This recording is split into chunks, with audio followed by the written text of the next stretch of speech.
The grid finally handed us a number for what all these permit fights actually cost: 60%. If you're just joining us, PJM's capacity market was flashing red long before today. The auction has missed its supply target 3 years running, with the clearing price pinned at the $325 per megawatt-day cap.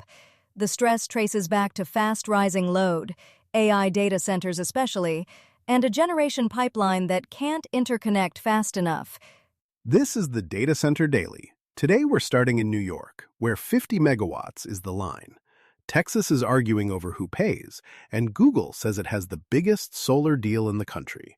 We'll see whose PPA is actually signed. This one's from Bloomberg.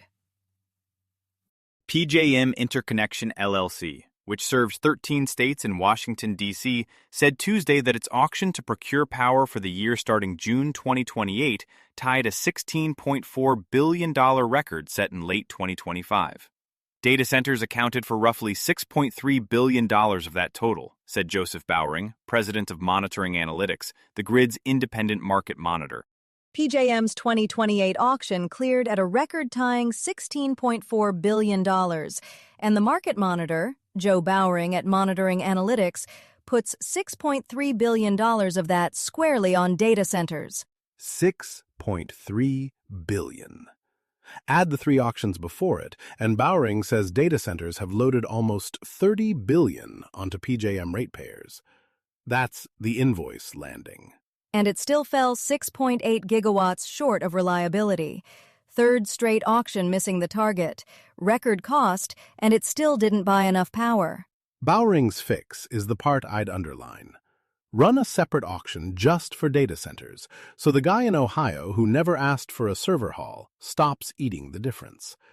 The watchdog is saying the quiet part out loud. Which is notable, because vendors keep telling us efficiency solves this. A monitor with a $30 billion tab isn't persuaded by performance per watt slides. From Marcus Kasanmashev at WinBuzzer. New York Governor Kathy Hochul has signed an order to halt incomplete environmental permits for new data centers using 50 megawatts or more, a cutoff aimed at facilities that can impose large water demands for up to 1 year. The pause leaves already approved developments outside its scope. New York's put a number on the pause: 50 megawatts and up, incomplete permits frozen for up to a year, while regulators write grid, water, air, and community rules. It's the floor number we didn't have when Executive Order 62 dropped. And here's why it matters. 12 gigawatts of large load was sitting in the interconnection queue as of May. New York just told a chunk of that to stop and prove it first. Note what's exempt: already approved projects and smaller institutional sites. The freeze hits incomplete permits only. There's no clawback. The stuff in the ground keeps going.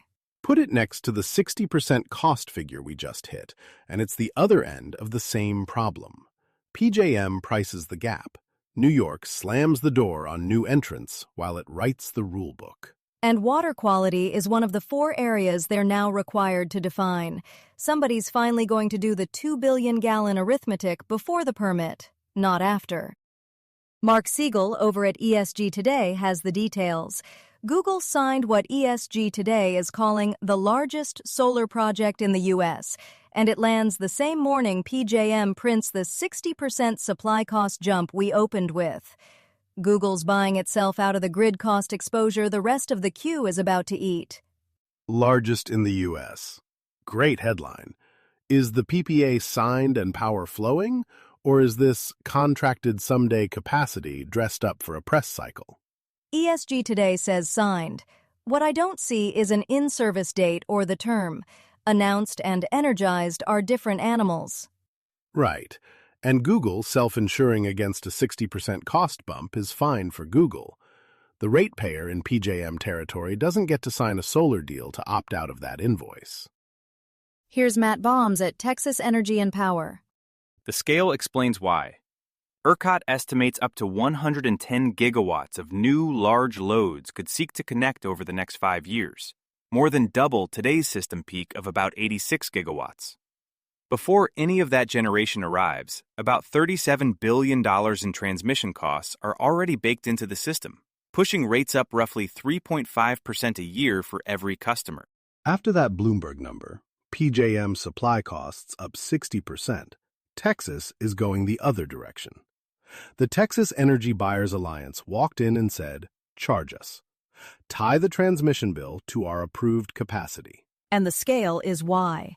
ERCOT's modeling up to 110 gigawatts of new large load requests over 5 years. The system peak today is about 86.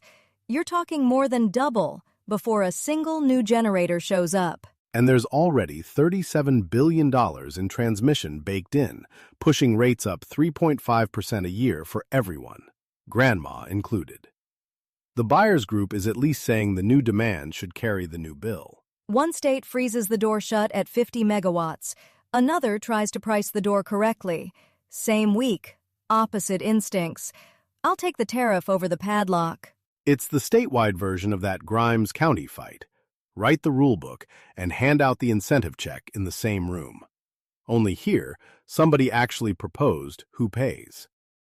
Data Center News Canada writes, According to Nvidia, its GB300 NVL72 rack scale system delivers up to 25 times the performance per watt of the Hopper generation on DeepSeek V4 Pro, up to 20 times on GLM 5.1, and up to 10 times on Kimi K2.6.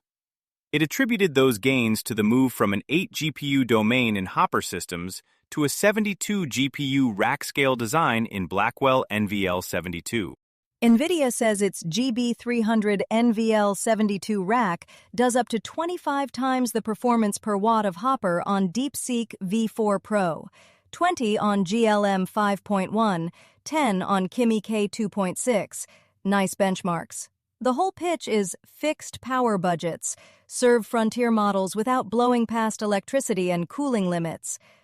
Vendor touts power discipline the same week PJM's watchdog prints a 60% cost bump. Read the room. 25 times per watt against Hopper? Sure. But per watt of what? A rack that pulls more total power than the 8 GPU box it replaced. The efficiency gain doesn't shrink the interconnection request. Fixed power budgets. Man, somewhere a site's running turbines with no air permit, and Nvidia's out here selling discipline slides. Put a signed PPA or an in-service date behind the number, and I'll listen. The giveaway for me? Even Nvidia says a single figure can't capture inference trade-offs, low latency versus throughput versus cost. So, up to 25x is the best-case corner. It doesn't describe the operating reality. If you follow infrastructure, you'll probably want the software side too. Check out AI Daily Briefing. Top AI news for engineers, founders, and investors every weekday. We separate real capability from demo hype, fast. Find it wherever you listen to podcasts. Links to every story we cover today are in the show notes, so if one caught your attention, you can dig into the original reporting there. That's the Data Center Daily for today. This is a Lantern podcast.